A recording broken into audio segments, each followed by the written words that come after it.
Hello folks and welcome to Our Game. Myself, Shane Stapleton, joined as ever by Michael Verney, talking all things GAA here as ever we do. Huge amount of GAA matches on over the weekend. Just to run through the fixtures in Division 1, Galway beat Monaghan, and you were at that, Michael. Tyrone came from behind to beat Kerry. Roscommon, they came up a little bit short at home to Mayo. And Armagh and Donegal, that was a 3-point win for the Orchard County as well. So plenty of really tight games on over the weekend. Is it the most unpredictable league or the most open league, maybe potentially leading into the most open championship we've had in many's a year, I'd say. Like, it's very hard to get a read on teams, isn't it? Like, it's very hard to make confident judgments on a team one week and then you just like almost think it's ripped up the next week. It's very hard to get a proper read on teams. And listen, maybe that's more interesting than if we were seeing a consistent graph the whole way along. Like Tyrone, for example, which we'll get into later. Like, it's just amazing. Like, the All-Ireland champions come to town and they produce a performance on a completely different level to anything they've produced so far yet this year. It's amazing, really, and it's so unpredictable. And like, potentially 6 points potentially might not keep you safe in Division 1 because everybody's beating each other. And we were just saying at the Porridge Ice yesterday, like, they are, like, I would say Galway are as good as safe, I would say, but you think they're fairly safe, but they're not really, technically. And like, even Roscommon, after winning 3 games at the start of the campaign, are technically not safe either. So, like, you're talking about no jeopardy in really Division 1 hurling, and there's jeopardy everywhere you look in Division 1 football, and obviously all the other tiers as well. Yeah, so Mayo, they're top with 8 points. Then Roscommon and Galway have 6, Armagh 5. Then Kerry, Tyrone and Monaghan are on 4 with Donegal on 3. And, interesting that Tyrone, who were the bottom team, they were the bottom team coming into the weekend. They beat the All-Ireland champions Kerry. Donegal, who have only one win the whole championship, they beat Kerry. So everyone's taking it out on Kerry at the moment. But, Richard Hogan says no mop chop for Verney. Yeah, I wasn't thinking that you'd get it in over the weekend. No, it would be a big job. In fairness, actually, I walked past the barbers in Dunboyne the other day, and your one saw me out through the window, and she was kind of looking at me like that. It was around 4 o'clock on the Saturday, and she was thinking, the last thing I want is this lad walking in. But thankfully enough, I trotted on, went down and got a coffee. But when you can see that someone does not want to see you, and I'd say she was the relieved woman that I walked past that door. She'd want a weed whacker, I'd say, to go at that joke there. Joe Butler says, hi guys, watching a lot of Gaelic football over the weekend. Did you ever see the amount of pulling and dragging in a game? It's hard to know what constitutes a foul nowadays. Well, I suppose one of the things that's coming up into the conversation or into the limelight again is bits of simulation. We're seeing it in both hurling and Gaelic football, so we're not picking out one code over the other. There was that incident that included Sean Kelly, excellent player for Galway. Really like watching him, and always has a great attitude, but he went down very, very handy. Players constantly going into contact, putting the arms up in the air, looking for frees. I thought Jardy O'Byrne's got, towards the very end of the game when he did eventually get a free, but he went into contact when he was soloing into the Donegal part or defence. He came in, and as soon as anyone came near him, the arm went up in the air. And I just think referees need to not buy this stuff because it's just happening across the board a little bit. I kind of agree with Joe there. I think I have to say, I think hurling referees have gotten a lot better at not buying frees, because I think it's with the hurling the arm almost, maybe it's more obvious when they're trying to buy it or whatever. But I was even watching Dublin and Derry the other night, and a couple of times, I saw Kieran Kilkenny go like that a couple of times in reference to one of the Derry players. I think Con did something similar as well. It's definitely becoming far more prevalent than you would want, and they're going to have to get to the stage where they start potentially dishing out cards or punishing players that they feel have gone down, incorrectly, or punishing players somewhat as well. Like, should it be like imagine like they start blowing a free against you when you're trying to buy a free, we'll say in hurling, or you stop. A lot of lads stop as well, put their arms in the air and stop, and all of a sudden free the other way, and then they won't be long stopping doing it. But that's one thing. The simulation thing of getting a tiny little knock to your chest, or tiny, not even running into somebody, and all of a sudden somehow you run into somebody chest to chest, and you end up going down holding your face. Do you know what I mean? Like this, like that has no place in any games. And one of the reasons I fell out of love with soccer would have been a lot of that, I'd say, to be honest with you, because I just couldn't buy.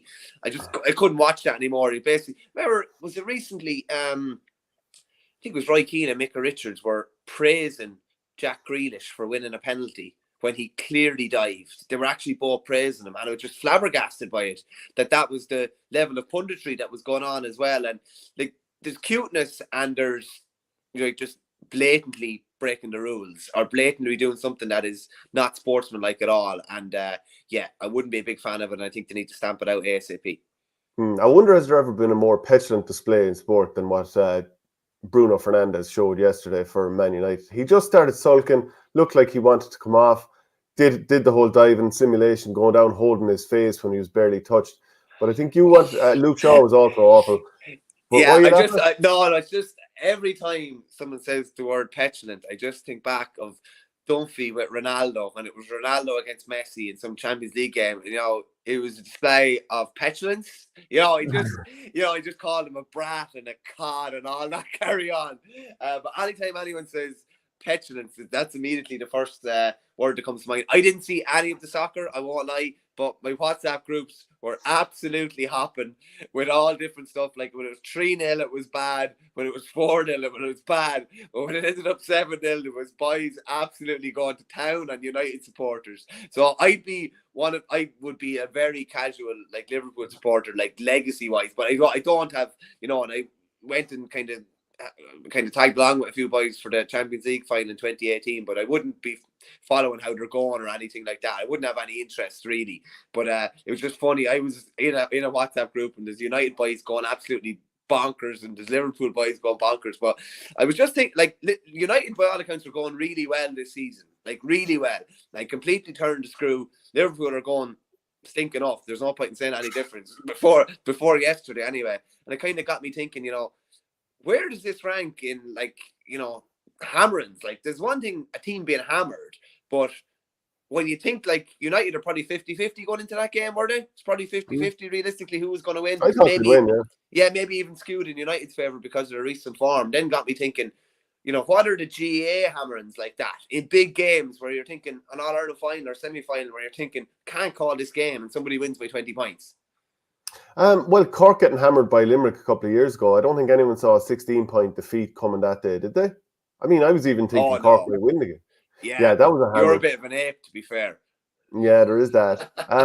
I didn't see Tipperary losing by 18 points back in 2012 against Kilkenny. I wasn't feeling too confident, but I didn't think that would happen, especially when you're winning at half-time.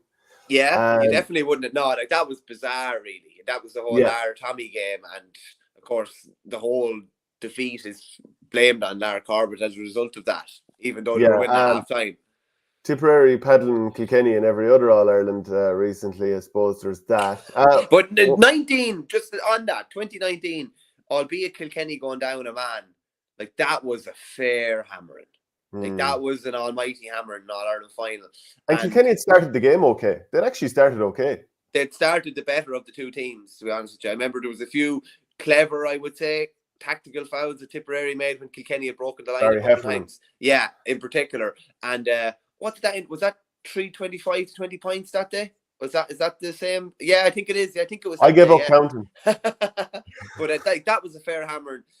Remember Meath gave Kerry an awful scutcheon in All-Ireland semi-final. Kerry were held to 5 points. Was it 0-1? I think it was 2-14 to 5 points. Like, you wouldn't have seen that coming in a million years. From an Offaly point of view as well, Offaly had beaten Cork in 2000, the reigning All-Ireland champions, and we took a fair paddling for Kilkenny in the final. There's no point saying any different, and it was over quite early. I think it was 5-15 to 1-14 or something along those lines. But any other big games that ended in hammerings that were unlikely, I'd love to hear from our viewers. There must be a few more big ones.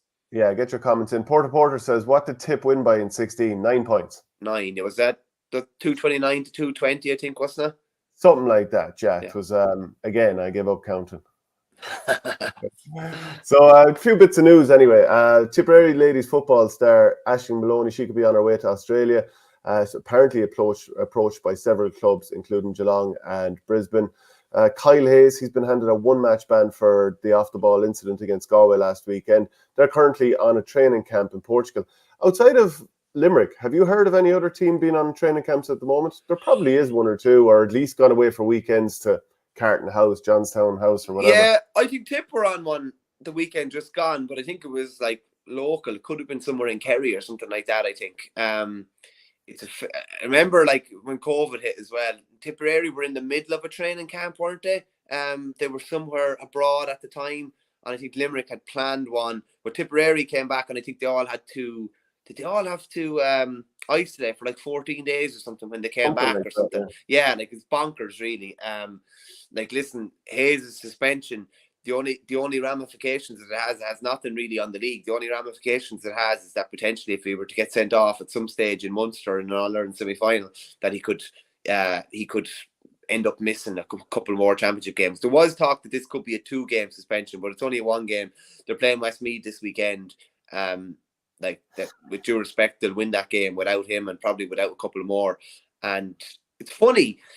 Limerick are in a position where they're going to be in the knockout stages probably of Division 1 at this stage. And you kind of wonder, do they want to be in a way? It's one thing getting to a semi-final, but would they want to be in a final? Just a bit of an interesting one there, because it is a bit of a poison chalice given the proximity to the Munster Championship now. Yeah, remember 2010, Tipperary were supposed to go away on a training camp, but there was the ash cloud eruption. So that halted flights in Europe at the time. That's right, that? Yeah, that's right. I'm actually looking at the name of it here, and I'm going to try and pronounce it. Eyjafjallajökull. Geez, that's a fair old tongue twister, but there you go. Good luck with 2008 Kilkenny Waterford. Porter says in terms of GAA Hammerings, nobody saw that coming. Yeah, like for an All-Ireland final as well. Sure, what was it, 330 to 111 or something like that? And it was a real soft consolation goal that Waterford got at the end. I think and that's kind of like the Cork Limerick game a couple of years ago in the All-Ireland final. Just when you're expecting, not that it's 50-50, but 60-40, 65-35, and then one team just absolutely obliterates the other. Yeah. Well, and what do you make of former club footballer of the year, Eugene Brannigan, being part of the Down squad this weekend? Like previously, he said he had no intention of being involved with Down. I'm sure Conor Laverty being over the county team is, a huge part of that. And previously, there weren't that many Kilcoo players in there. Now there's about 7 or 8. I've even heard maybe Sheelan Johnson is in there. I've also heard talk that, the Jim McGuinness being in training wasn't a once-off only, but without official confirmation, it's hard to say that for sure. But I'm not that surprised. I'm not that surprised. Are you? There is imagine the loyalty they would have to Conor Laverty, and take loyalty out for a second as well. Imagine probably the belief that they would have in what he's doing or the levels he's going to get Down football up to. Now I know they were beaten at the weekend, and they're probably out of the promotion race now. Realistically, I think that Division 3 looks like a 3-horse race now with Cavan, Westmeath and Fermanagh, who have probably been a bit of a surprise packet. But it doesn't surprise me that much. Like, there is a loyalty to lads. Now, Kilcoo could suffer as a result of that, because guys who were focusing on club duty only and raising standards at club level are going in playing county now. They're pulling away from the club, and they've obviously got a new manager in as well, in Kilcoo as well. Conor Gilligan stepped aside. So the club might suffer as a result of that, but there is a sense of loyalty definitely to your own club, man, that when he goes in with Down, you don't want to see the ship sinking. You want to do whatever you can if you're good enough to drive things on, I suppose. John Collins is talking about the Hammerings again. He said, show my age here, but in 82, Cork hammered Waterford 5-31 to 3-9 and then lost the All-Ireland final to Kilkenny by 10 points. I was devastated. The glorious uncertainty of sport. It's very true. It's unreal, yeah. Could be a major blow for the Wexford Hurlers, but a finger injury has ruled out Liam Ryan from their last 2 league games. So he dislocated his finger in the opening league defeat to Galway, and he's had to have a little bit of surgery as well on ligament damage to the middle finger on his right hand. So that's not ideal. It's funny, like people would think, just wrap up your finger and, hurl away. It's really not like that, especially if you're going to have to catch the ball with it, or if you're, grabbing a jersey. I mean, it's a physical game. This does happen. You do grab onto an opponent, and the pain that can come from it, it's very difficult to hurl with that. Yeah, even with football now as well. I remember Ian Maguire had a hand injury last year, and even when you're trying to just grab someone back for a second or something like that, you can just the damage you can do. Like if you don't get a slap on it, or you don't get a belt on it, you might be okay for a while. But then if something aggravates it, you're in big trouble. I broke my index finger on my right hand before, and I broke it down at the very just joining the knuckle to the finger. And it just, it was unbelievably painful, outrageously painful. If it's maybe your little finger, you might get away with it. But saying that, if it's your little finger on your right hand, and your grip on your hurl is not the same, and your hand is slipping off when you're striking, it has all. Listen, for a forward, I'd say it's probably a lot more difficult to manage. Maybe a corner back or something that's only picking a few balls and hand passing the ball out and spoiling a lad, maybe it's not as bad. But just say you're a free taker and you're carrying a hand injury. Do you know what I mean? Or something like that. Very, very difficult to survive. Yeah, I've had this sort of mallet pinky finger for a long time. I can't bend that down really at all. I'm sure plenty of other lads who've played are like that. And for a while, I think it's like the ligament or something like that basically is gone in it. Something like that.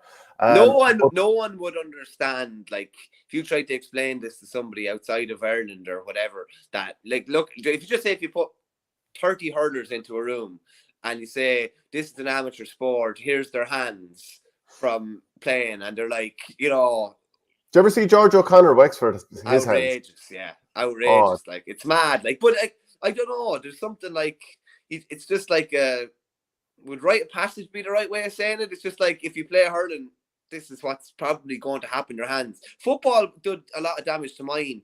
If an O'Neill sits the top of the finger, the top third of the finger, pushes it back, and then you don't have the same flexibility in it. I'm only getting mine back now, but like I always said, you put your fingers together and you see the gaps. You see the gaps that are in between your fingers. It's not good. As long as you're able to, at least we're able to type or whatever and do a bit of work and stuff. But yeah, I think it's just taken as given that you're going to have problems with your fingers if you played hurling. Yeah, but like for a long time, that one was just sore, and I couldn't really play. I kept trying to wrap it up with different tape. It was only when I found that sort of elasticy tape. You know the way, like you can have tape for your hands or whatever, but there's a sort of an elastic one that you can sort of almost mold around your finger a little bit. It gave it that little bit of cushion, and I thought it was very good. So if anyone out there is watching and they know the name of that stuff, let us know, because it is. Yeah, because I know I got a thing, Evo Shield, it was called, around my thumb at one stage, and I know your brother Paddy had something similar. He broke his ribs before, didn't he? Yeah, and he had an Evo Shield thing around, or a guard around. But it's funny when you can find things that work, and just you could be in agony with that, and it could be really problematic, and you just find something that just works, and you're able to still have the flexibility and still use it, but you're in an awful lot less pain. When you find some KT tape, it could well be, yeah. Is that what it's called? Okay. St. Conleth's Park in Newbridge is closed for up to 18 months from the end of March to allow for a €17.5 million redevelopment. Kildare GAA is confirmed. Jesus Christ, 17.5 million doesn't get you quite that much these days, is it? I was flabbergasted when I saw the number involved here. I think it's only going to be it'll be 15,000 the capacity by the time they're finished. God, I don't know. You'd have to wonder about it's mad, because I followed the racing obviously, and you have over 100 million I think was pumped into the nearby Curra race course, which was an unbelievable let's say culture and history maybe before the start of the development, and development went on so long that it almost kind of sucked the life out of the place, and they're struggling to get that atmosphere kind of back, in that they lost a lot of patrons who would have just landed on the whole time to all the different events. And Kildare's Conleth's Park's going to be closed for a good while now, but you just wonder, I don't know, what banger they're going to get for their buck. Yeah, they're going to have a nice ground that can hold whatever we say 15,000, but are they going to get that many neutral games? Are they really going to get bang for their buck? Seems like an awful wedge of money to be putting in. Yeah, one thing that they'll definitely need is a team that's competing a little bit better than what they are at the moment, but we'll come to that in a while. Speaking of teams not competing that well, Waterford, their county board chairman Michael O'Regan says that a review of Waterford football will be carried out in the coming months. He was saying on WLR, their Lorna Parker show, he said, I've been talking with Effie Fitzgerald, who's the manager, myself on that. I've reached out to a couple of individuals who are going to come back to me as regards leading up a football review. It'll probably involve ex-players, officers of both the adult board and Board and Oak, ex-managers, teachers that are doing football within primary and secondary schools, development squads and club officers. There'll be discussions with regards to where we are with football and what we want to achieve. Would it be fair to say that there's a lot of people in Waterford that couldn't care less? There probably is, and there's definitely some diehard football people who do, but there's probably a reason that they're down in Division 4 and that players aren't lining out for them. Yeah, they're really struggling to get players the last couple of years. It's mad to think that Desi Hutchinson played a season or the latter stages of a season football before he went back playing hurling. But yeah, they're just really struggling to get the best players involved. There seems to be a general kind of apathy towards football in the county now. They're sitting bottom of Division 4. They've no points from 5 games. They haven't really looked like getting any points from those 5 games. It's a very difficult one for Aoife Fitzgerald to be in that sort of position. Like what's success this year? Like for Waterford? What's the end game if you get involved?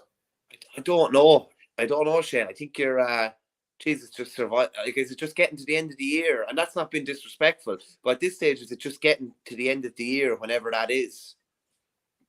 And I find it interesting when there are counties out there who commit fully to Gaelic football, and Gaelic football is their main code, and still they're at the bottom of, the lower divisions, or they're getting very few results, and you just wonder, what's the end game for those counties in terms of what they want to do in the next 5, 10, 15 years? And I think ultimately there are going to be a couple of counties out there who say, you know what, let's just focus on enjoying club football rather than pumping huge money into inter-county football where we're just getting hammered, we're not going anywhere, let's just make our clubs really strong. I think that's ultimately going to happen in time. Yeah, I remember chatting to Johnny Pilkington for a piece a couple of years ago when Offaly were going particularly bad, and he kind of said, would we just be as good to train 2 or 3 times with the county and let a lot of lads play for their clubs and whatever, and have a vibrant club game and not be getting too fixated on the county game? How are we going to kind of? It's funny, Johnny's obviously involved with the 20s now, and I'm sure his opinion would probably be different on it now. But it's just what are the, we're gone down that far. What work are we going to have to do to get back up to, where we'd like to be? Is it even viable? Is it possible? But when you see, when you see, if a full strength Kerry played a full strength Waterford, what are you talking? What are you talking? Would Waterford score 5 times in the game? Are they likely to concede 40 scores as well? Just the difference from bottom to top is just, it's multiplied even in recent years. As it is in hurling, but for the most part, the teams that are weaker in hurling, it's not their first sport. So they're probably treating it.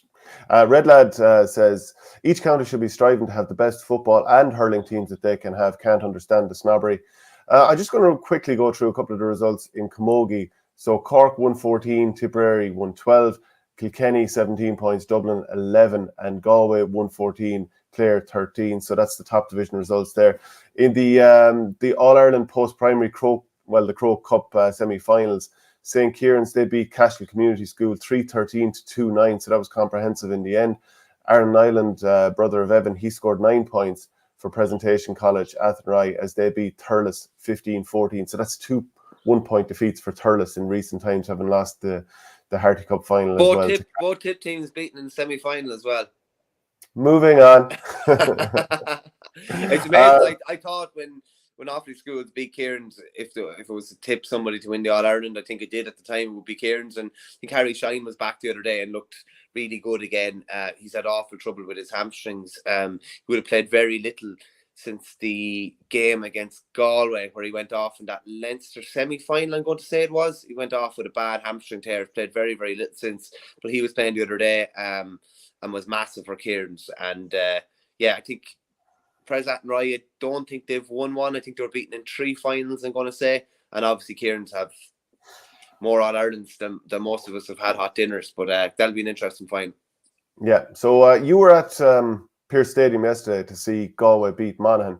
But it's starting off with Shane Walsh. He was there, first appearance of the season, and he was talking about the Kilmacud Crokes and Glen saga that probably could have been handled a little bit better. We have a piece in it here at OurGame.ie. But yeah, you might run through that for us. I will indeed, yeah. No, it was just interesting. And in fairness to Shane, he's never shirked an interview or ever, he never shunned the media, and he'll talk. He talked in the middle of all the transfer saga, and he's actually the first.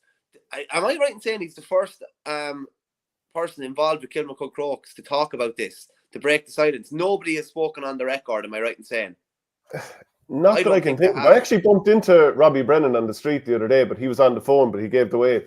Yeah, he lives in Dunboyne actually, and I was up getting stuff at the till in Spar the other day, and he was gone past me, and I thought he might be coming back around because we were just going to have a quick word with him or whatever. But he hasn't been on the record. None of the Croke sides have been on the record. Were you buying brioche bread at the time? No. Long gone out of that now. Long gone out of that. I can't digest it like I used to. But back to Shane Walsh. So.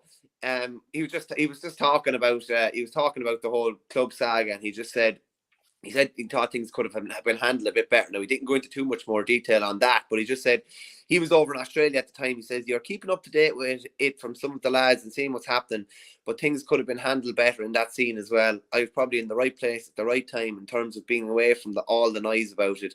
I was probably lucky at the time I went away because I didn't get any of it.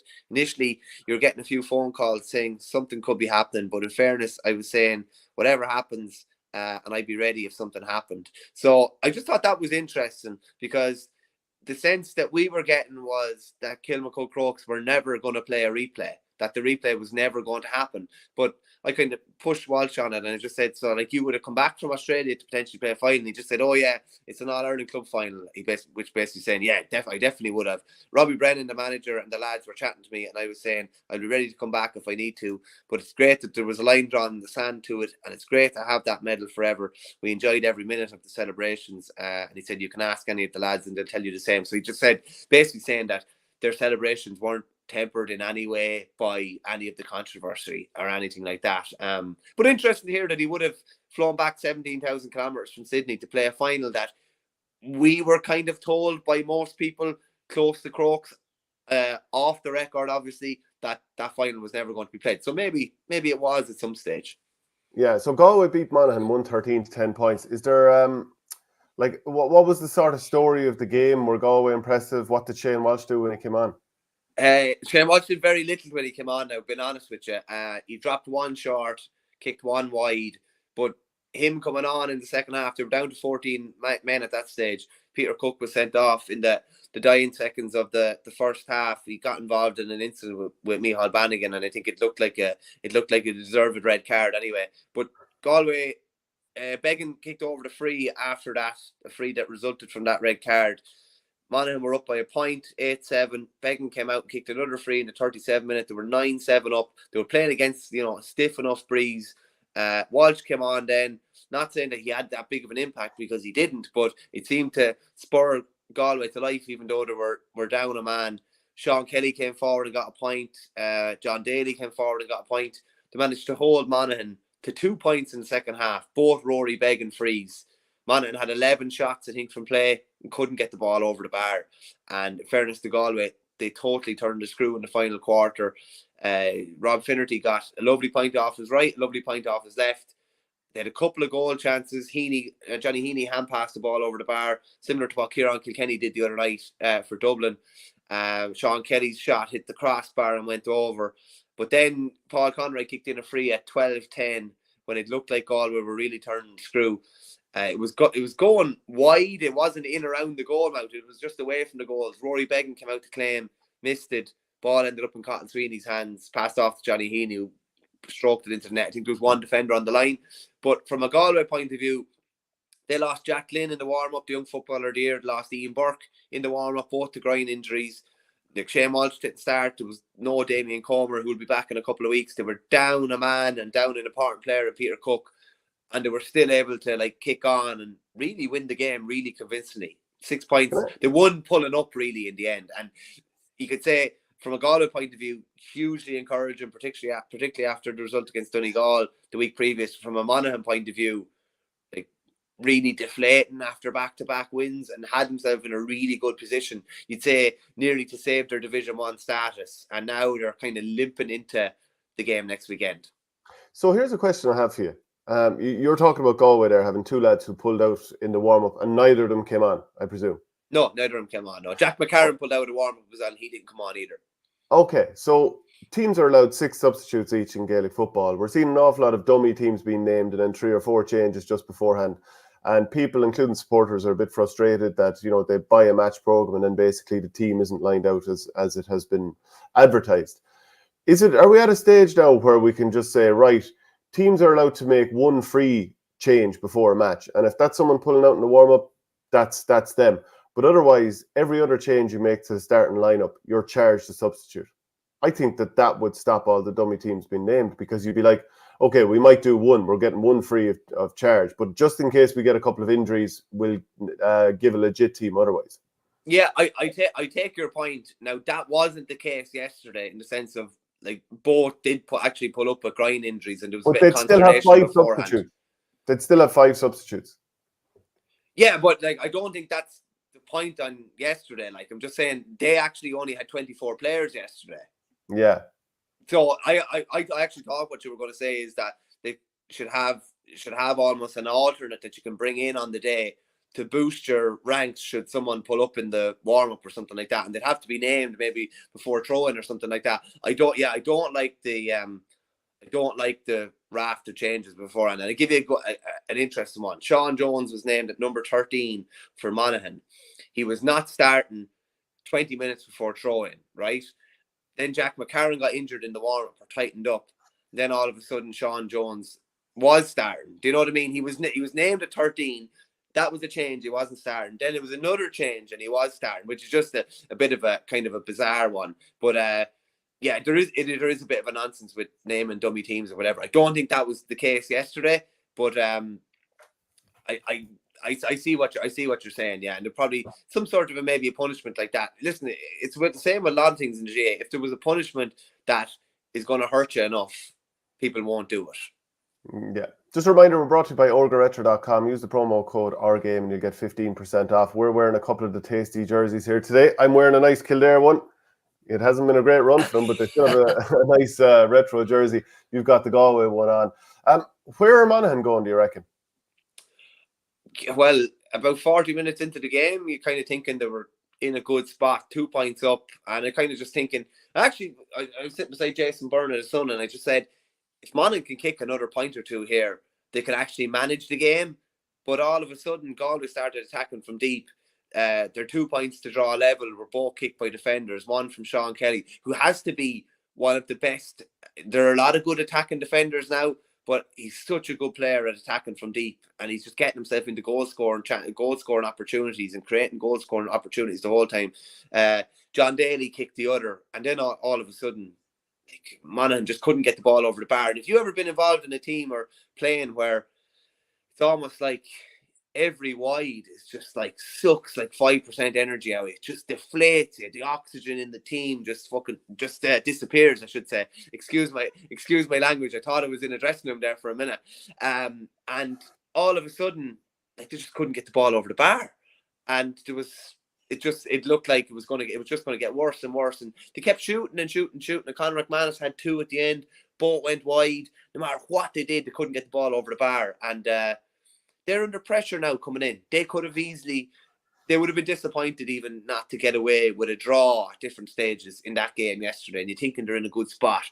And 5 points obviously would have been a lot better than 4. But they're right in the middle of that relegation quagmire at the moment now. And they need to get 2 more points on the board realistically to give themselves a likelihood of staying up, and that still mightn't be enough.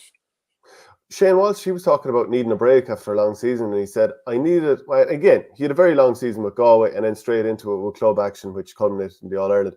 I needed it mentally more than physically. The difference between the feeling then and now is incredible, and just refreshed and ready to go and hungry to succeed with the lads. After the long year, 2022 was new territory for me. I hadn't been to an All-Ireland final with Galway, and I hadn't been to one with the club. I'd hit both in the same year, and just mentally I feel a lot different to how I feel now. So, I mean, I couldn't help but thinking as the Kerry game went on that really David Clifford shouldn't be out there. I mean, obviously physically he can do it. We know that, and he's a class player, and he got a couple of beautiful scores in the first half. But to me, it just seemed like his form deteriorated, or he just seemed to be sapped of energy in the second half. Now, maybe I'm wrong, and it's just how it looked. But to me now, I did come away from that Tyrone Kerry game thinking they should have left him a little bit longer, because just like Walsh, he obviously had a very long campaign, and unlike Walsh, he's been to further deeper in the season with Kerry the last few years, so he's probably had less of a rest. Yeah, and throw the Sigerson into it as well. Mm. And yeah, no, I think Kerry have missed the trick now, I have to say, and they haven't. You know, they got the result against Armagh, but it's not as if they're safe. They've taken a risk, I think, and I don't know if it's paid off. And like, he's not going to be rested for the last two games now. Maybe that potentially would have been the plan had they beaten Tyrone yesterday and they've been as good as safe. But like, they can't really rest him now. I don't like. I only saw highlights of the Tyrone game. I watched all of the Armagh game the week before, and he's not David Clifford. Like, am I wrong? It's like he's not bouncing. He's not the same David Clifford maybe that he was, you know, even at the end of that club reign or the club run and the end of the county season as well. I just don't. I think he doesn't. I think he looks a bit. A small bit legless, kind of, and that happens when you run one season into the next. So I'm not sure how he's going to be managed over the next while, but I find it hard to see that he's going to be rested at any stage because they can't afford to now. They've kind of made their bed now and they're going to have to lie in it. Yeah, so they're on 4 points, and Donegal, who are bottom, they're on 3 points. So, you know, there's a glut of teams down there at the bottom that'll be fighting it out. But it finished up Tyrone 115, 2-9 for Kerry. And Kerry were well ahead during the first half. They were 1-6 to 3 ahead. They were, you know, in the second half, they got that goal to go 2-7 to 1-8 ahead. They were a couple of points ahead. But in the second half, they only got 3 scores. So outside of that goal, they got just 2 points in the second half, which came in the 56th and I think 58th minute, one of which was a free from Clifford, and the other was a point from Donal O'Sullivan, who slalomed through really, really well and knocked it over the bar. But I'm just looking at what Clifford contributed in the second half. Actually, he got a couple of scores early on. He got an unbelievable bomb of a point after 5 minutes. I wrote down the word "wow" beside it. Like, it was just, you know, the height he put on it was ridiculous. After that, he scored a nice free or two, but he had a shot in the 21st minute from 35 yards, which dropped short. Was very unlike him. He had, in the second half, he had a great goal attempt, but Frank Burns saved it brilliantly. Now, I'd say it was probably rocketed into the top corner, so it was a great effort, but that was blocked. Then he had a shot that was dropped short in the 43rd-ish minute. Then he knocked over a free, but the 64th minute, he had a wide under pressure. He had a shot dropped short in the 72nd minute from 25 yards. That's a lot of shots dropped short, isn't it? Which kind of tells you that there isn't full power in it. Now, maybe it's just the way it panned out on a day, but that, to me, it feels like it's given extra ammunition to the point that I'm making, that he's not 100% at the moment in terms of being filled with energy. I thought the same against Armagh. Weren't there 2 frees that he dropped short on the right-hand side in the second half, not going into a big breeze, but all inside the 45-yard line? I was just surprised. And I don't know if you saw that picture that was going around after, basically, of where like his leg was nearly up over his head, kicking the free, like he started. Yeah, it's outrageous, really. But I just don't think he looks. I just don't think he looks that fresh at the moment. And with one commenter in there saying, James S just said that the season's over in 4 months. You can get a month off after the league. Munster allows rest, but you're playing a dangerous game there. You're playing a dangerous game here. If he's playing tired and not kind of bouncing at the moment, maybe he's not doing that much during the week. I don't know, but I think they're taking an unnecessary risk with basically their golden goose. And Paddy Clifford as well. Very, very subdued performance from him also. He was back very quickly. Paul Murphy, who I rate very, very highly, and he did score that goal in the second half that we mentioned. Again, he had a long season with Radmore. I know it was broken up by getting married and going off on the honeymoon midway through it, but again, you just have to wonder, and you know, will this ultimately come home to roost for Derry as well? And we'll come on to them in a while with bringing back Ethan Doherty and Conor Glass so quickly. But yeah, I wonder. But like, for Tyrone, what a win. Yeah, the Paul Murphy one is different because he would have felt pressure to come back because he's not a guaranteed starter, and he would and I think me or you or anyone would be the same, where we would think, okay, I can't really afford to go off for a couple of weeks, or you know what I mean. It's a kind of a tricky one like that, and he obviously hasn't as much football played. You think he missed the game at Rathmore, didn't he? And he obviously wouldn't have played all the Kerry games last year. He would have done all the training and whatever, but wouldn't have played all the games. So he's probably in a different position. From a Tyrone point of view, you were saying there, just sure write them off at your pearl. Just when you think they're gone, yeah. Was it Roddy Piper said famously, just when you come up with the answers, I keep changing the questions. I like it. Yeah, and no, there was a different edge to them again yesterday, just from what I saw. And even there's a clip going around there of Clifford being tackled and near the end, and whether it should have been a free or whether it shouldn't have been, but it was real maniacal kind of stuff, wasn't it? Like there was bodies everywhere, and they were real kind of spiteful is probably a bit too much, but they were real in your face. Like there was. But you mean it in a positive way, yeah, don't you? I do. Yeah, it was the Tyrone that we know and love, that when they're really on point, that's what they bring to the table. And Fergal Logan just said after as well about the resilience. He just said the bottom line is that we ask for resilience. It's not a pretty place to be when people are cutting off you as a footballer, when you think you're not that far away in a 7-game league. Maybe it has less to do with Tyrone being in the mire and people tempering their comments a wee bit more appropriately, and then it's not such a crisis situation. We are on 4 points, Kerry are on 4 points. Maybe it's not our reaction, but the presentation by others who comment. County football is a harsh environment, and I tell that to every young lad who comes into it. And of course, there are harsh conversations every day of the week. It's been a harsh week this week. Maybe not maybe a million miles away from any other week, but we had to pull 2 points out. We did, no more, no less. We need to back it up in Monaghan. So that, I think those final words are the big ones. They need to back it up. They need to show more consistency. What are we saying? Like, they bounced back from that first day against Roscommon with a good performance against Donegal. That form might not have worked out particularly well, maybe what Donegal have done since. And then, it was a real poor performance the next day, and then the next day as well after that, and then a big performance against Kerry. So they need to back it up the next day, not only to get on an even keel, but to try and. I just think it's fascinating how many teams we talking about now that aren't safe, as I said at the start of the show, and that just makes. We were talking about potentially Division 2 being more important than Division 1.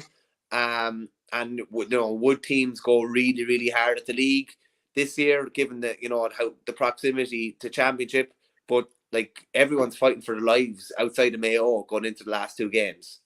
Yeah, and Matty Donnelly was brilliant in the game. And he was saying afterwards, just in terms of how satisfying it was, he goes, just doing what Tyrone teams do. It was probably missing the last few weeks when things were going against us. The last 18 months when things were going against us, we probably showed a lack of defiance. And that's not what we're built on. That's not what we're about. And it's just getting back to basics and getting back to what makes Tyrone teams. And that's what that was today. We stuck at it, we dug in, and so on and so forth.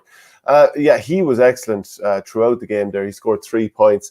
Rory Canavan came on and knocked over 2 frees at the end of the game. Like, for Kerry to just score 3 out of 11 scores in the second half, that is very unlike them.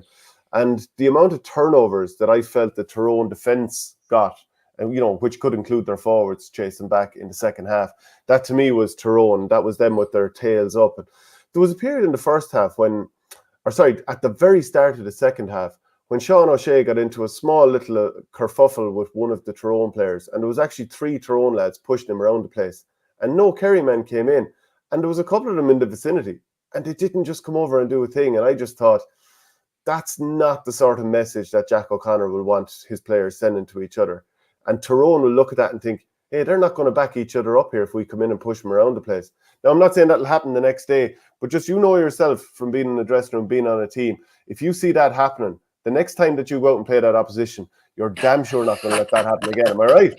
Yeah, I remember playing a club game with Burr, and I was living in London at the time, and I came back for a weekend and I played a game, and you're kind of worried about your own form or not playing particularly well, and someone got upended or something like that. And because I'd only come on in the game, and I was you were more worried about yourself, and I remember not getting involved in it or whatever, because you're kind of just in my own head and just thinking, you're windy, yeah. I was thinking, I need to get on the ball here, I need to do something in the game. That's nearly what you're fixated with. And someone said it to me after, and it never really even registered with me at the time. But then, every game you play thereafter, if there's anything, even the slightest thing, you're straight in and you're upending a fella, or do you know what I mean? And it can kind of nearly be ridiculous at times.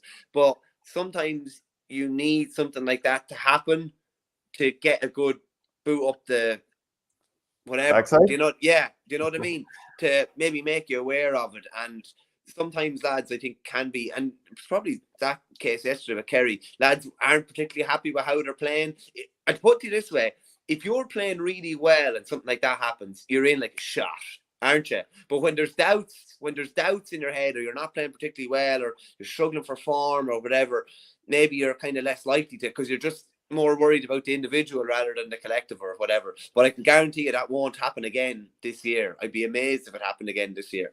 Yeah, to be fair to Kerry, they did create a lot of goal chances. It was just in the last, I don't know, after scoring that goal, the last 25 minutes of the game, they really just didn't have too much more to offer.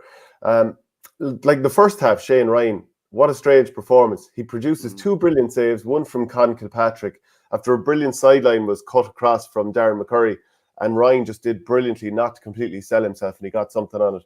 The other one was from Dara Canavan, who had stepped inside a defender, and again, Ryan did brilliantly. But then the goal came from, I think it was a half-block shot. Yeah, Joe O'Goose.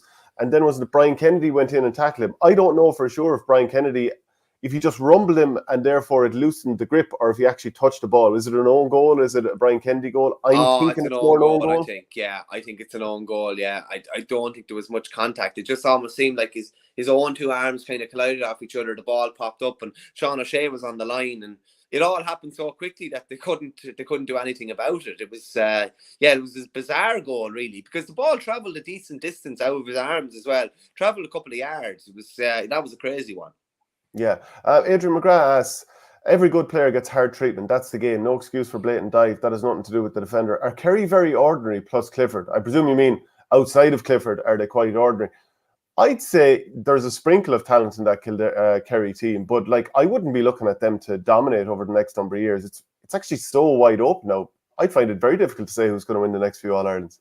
Yeah, even when you look at the fact that I think that they had to bring him back as quick as they brought him back, I wouldn't say it's a great sign of, maybe lads that were getting opportunities before that weren't exactly, jumping up and down, taking the chance, and they probably felt, maybe Jack O'Connor felt like he had to bring him back. But he's obviously an extraordinary player I'd say he's an extraordinary player in a good team. And I wonder now, is this going to be Tyrone on the comeback trail? I mean, last week on the Poacher and Varley show, Enda Varley was saying that Tyrone looked like a team that were happy, content with their one All-Ireland. The way that Matty Donnelly and fist pumped at the final whistle, and the way the crowd launched themselves onto the pitch, that suggested that, maybe there could be a little bit of a mini reawakening here.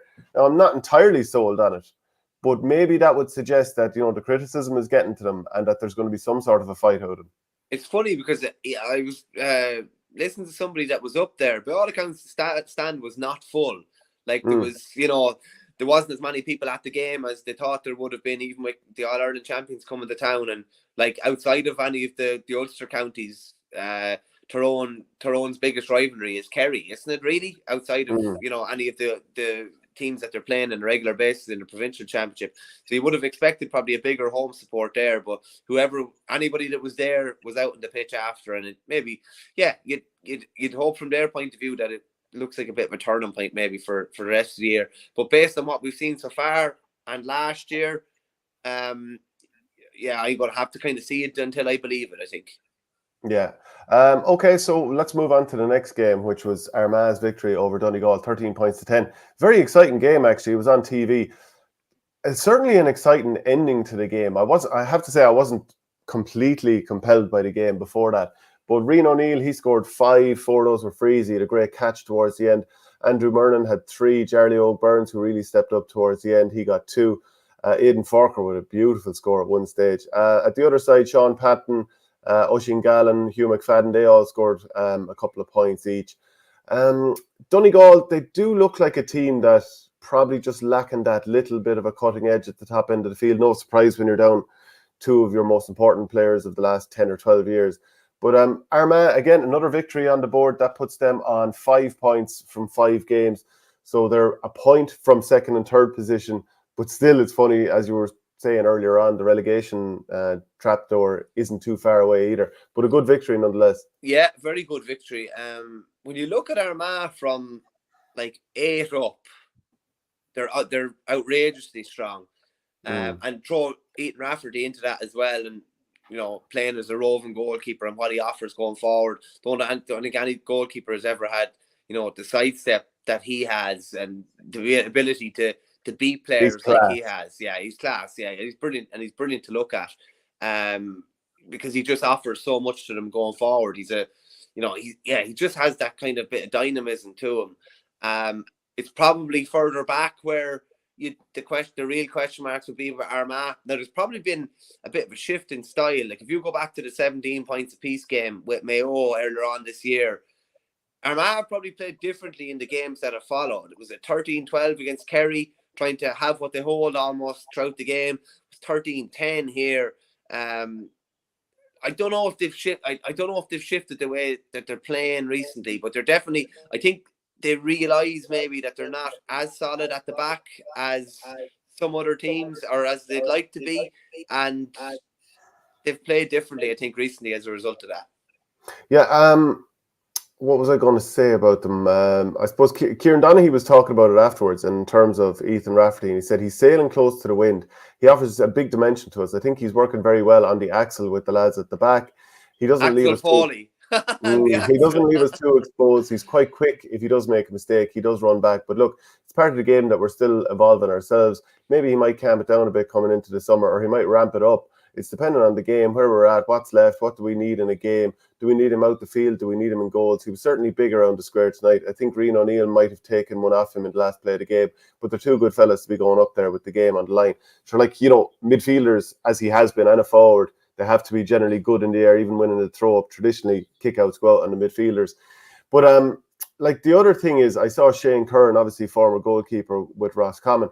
He was talking about in goal, sometimes under the high ball, that he doesn't necessarily think he's the most trustworthy, or that a mistake could come eventually. But I have to say, it's really exciting to watch a player like him just come out on the overlap. There was one stage during the second half, he must have ran like 80 or 90 yards. He eventually ended up kicking a wide, but just to see him overlapping and, overtaking the guy who was carrying the ball at such speed, he's a slick player, isn't he? Yeah, it's fascinating to see. It's fascinating to see where the role of the goalkeeper has gone. What's the Derry keeper's name again? Sorry, he's Oran Lynch. Oran Lynch. At the end of the game the other night, Dublin were doing anything they could, trying for their lives to get a kick out away. And you see Oran Lynch standing between the 45 and 65, covering off this big blob of space. It's brilliant to see. It's brilliant to see what they can bring to the table now. I do think there's a balance to it.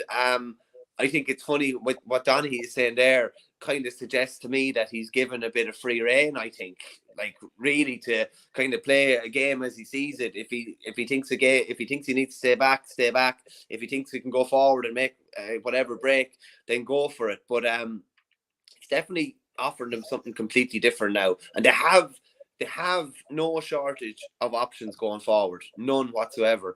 And he offers another dimension to them. Red Lad asks, first time the keeper is the fittest player on the team? I'd say there's other keepers out there who've been unbelievably fit. I'd imagine Stephen Cluxton was very fit, but I don't think any keeper before has been as dynamic on the ball and looked as comfortable and like he's a real threat when he has it. Niall Morgan was very good at coming up and getting scores there the last few years. Rory Beggan to some degree as well. But this is a different level.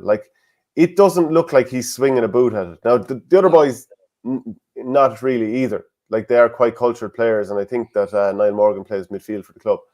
But there's just something different with Ethan Rafferty. He looks like arguably the most comfortable player on the field on the ball when he's out there. So that's why it's just that marked difference. I wouldn't say he's the fittest or anything either, though, because he's not covering 12 or 15k in a game or anything like that. All his bursts are generally explosive bursts. And he's not constantly moving either, but he definitely would suggest that the role of the keeper, you need to be fitter and fitter, and it's not just lobbing a lad into goals now because he's not that fit or whatever. He's a good boot on him. It's a completely different role now. He has a boot as big as his gut. As traditionally would have been the way. Roscommon 2-11, Mayo 1-16. So that was a victory for Kevin McStay's men. Again, they're absolutely flying it this season, and it looks like they're on their way to a third consecutive Division 1 final. Get that hype train going. Exactly, yeah. And there was no deciders in the league in 2020 and 2021, so that's why we're saying a third in a row. But that's 5 games unbeaten for Kevin McStay. This management stuff is pretty handy for him, isn't it? Yeah, like you have to say as well, a lot of new faces in, still finding their feet about the way that they want to play. But it is very exciting. I think he'd be happy if they were beaten soon enough. To be just to temper expectations somewhat. That was like, I was listening to this yesterday and watched the highlights back this morning. This was a mad kind of a game because Mayo looked out of sight, and then when Bob Toohey got that goal, it was a kind of a stray hand pass across the 21. He slipped in and kicked the ball. Carney scored it. Sorry, Jack Carney. Sorry, and he kicked the ball into an empty net, and you're just thinking, oh, Mayo are going to burst ahead here.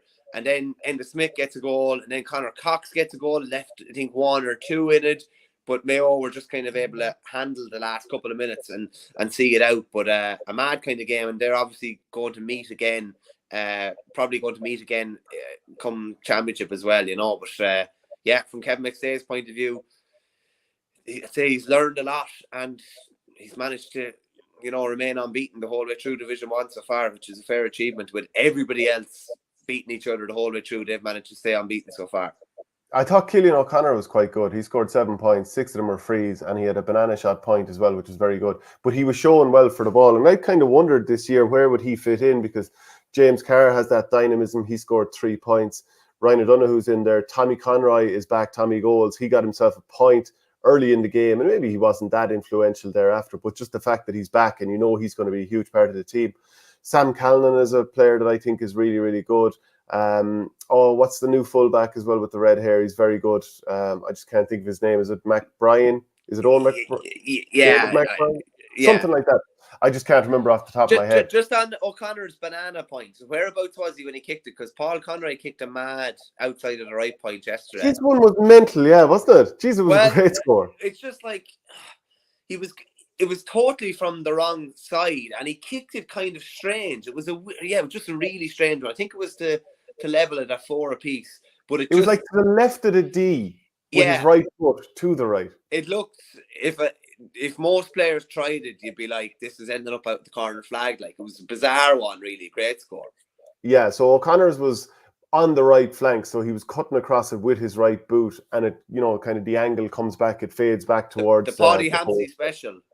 Yeah, so it just, and like Tom O'Sullivan, who did it for Kerry, he's a bit of a specialist at doing it at the other side, isn't he? But Sam Callan, I think he's a good young talent with Mayo. They're not going to be far away this year. They're going to be in the conversation again, aren't they?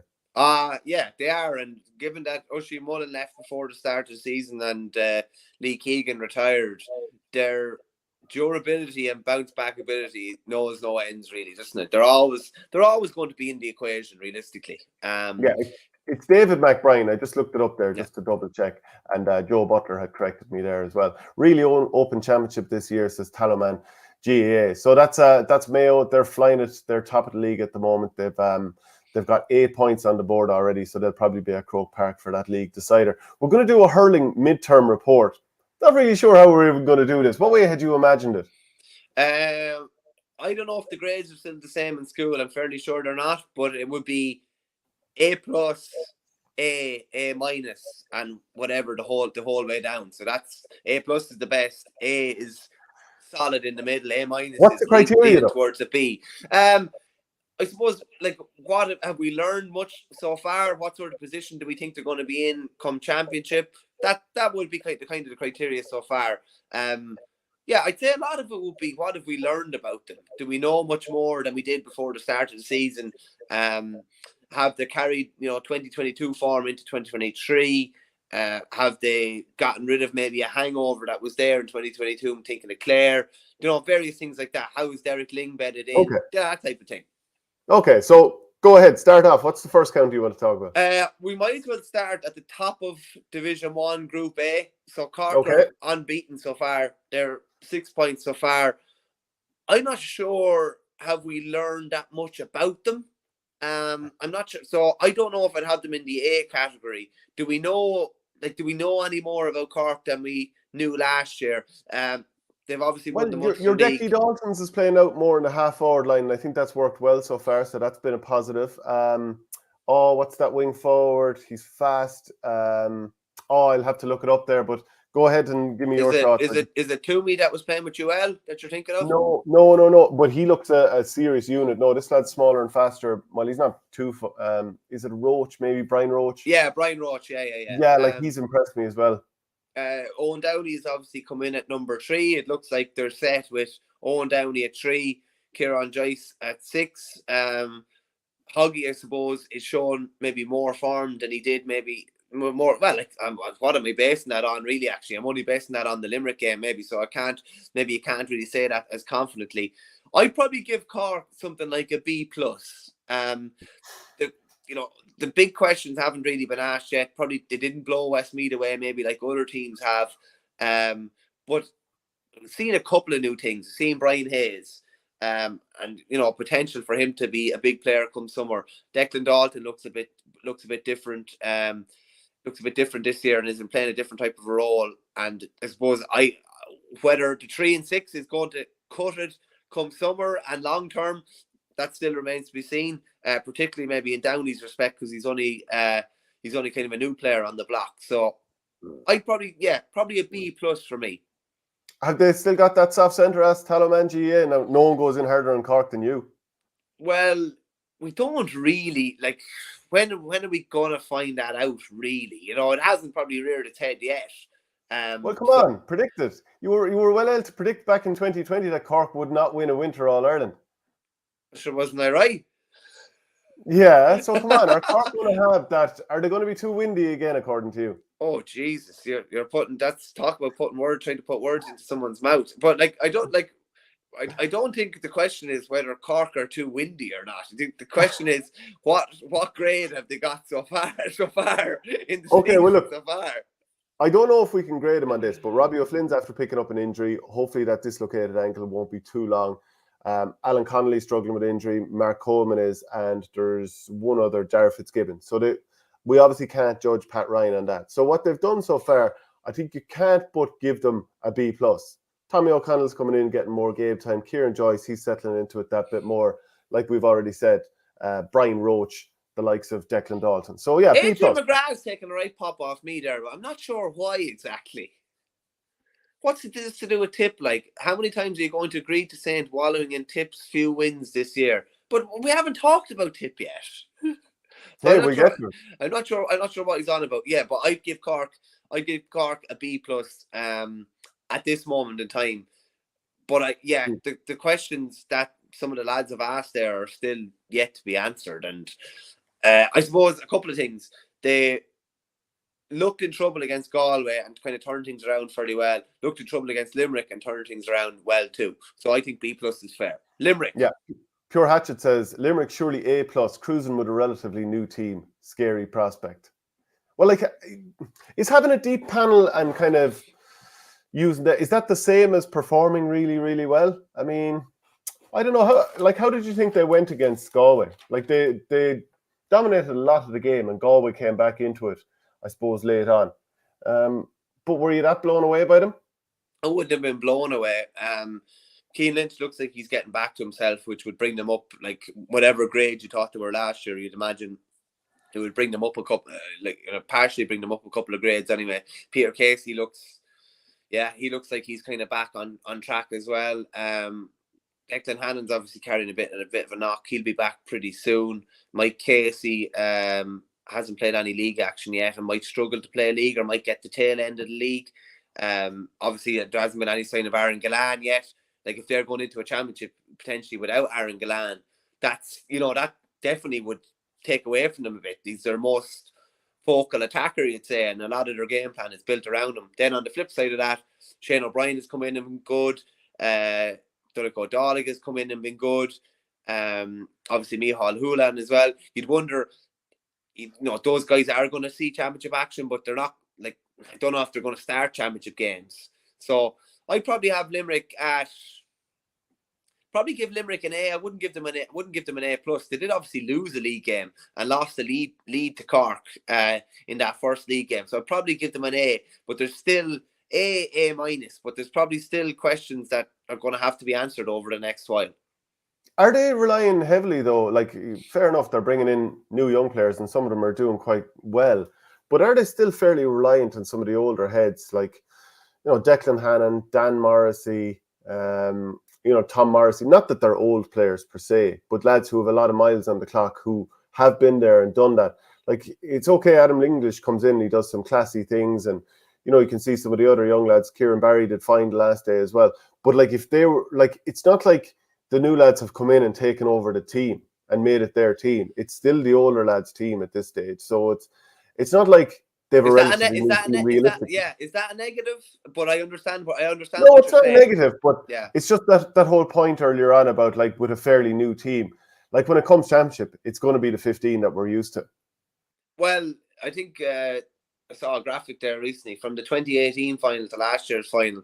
The only changes were, am I right in saying the only changes are Richie English and Cian Lynch, and one of them is because of an injury. So they would have started 14 of the players that started in the 2018 final. Do you know what I mean? Like, so, like, it is the same personnel. I think you can lose the run of yourself with new fellas coming in. Like, how much action are they actually going to see realistically? Do you know what I mean? They'll see a bit. They'll see a bit, but they won't see that much. I think maybe an A minus is fair enough for Limerick. Yeah, John Collins is coming back to Cork, I presume. B+ is fair. They're having a go, but form now won't mean much in the championship. It looks like they're looking to win some silver, though. A league for a new manager will buy him time. Pure Hatchet says, lads, who is number 2 behind Limerick right now? No way is it Kilkenny at this point. But we did our hurling power rankings recently, and you can watch the video there. Go to ourgame.ie. There's plenty of stuff on it there. If Tipperary were going shite, should there be no reviews of anything, Bernie, says Adrian McGrath. No, I actually remember doing a review of the managers a couple of years ago, and Tippett had a bad year, and Liam Sheedy got pretty low grade. So I challenged. And Matty Kenny got an average one as well. Yeah, I challenged that point. Where are you sitting on Limerick grade wise? Like, they've done pretty well. Okay, fair enough. Cork turned around that first result, but I don't think you can not give them a B.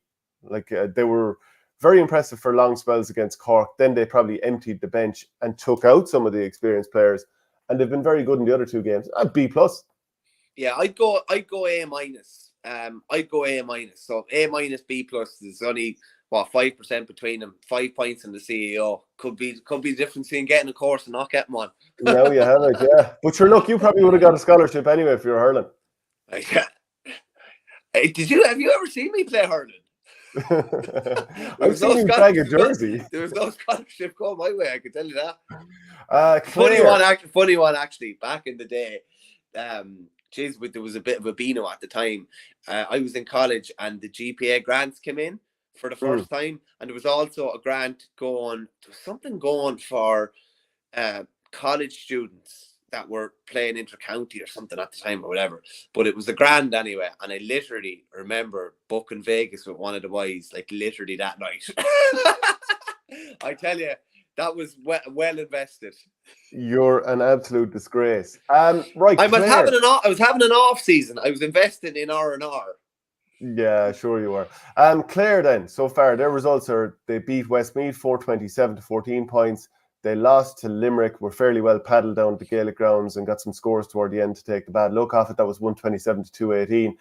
And then they gave Wexford, the mother and father of Batons, last week, 625 to 118. So they've got Cork at home and, Galway at home next. But overall, are we gonna dwell mostly on the fact that they got paddled by Limerick, or say, geez, they went and absolutely terrorised Wexford?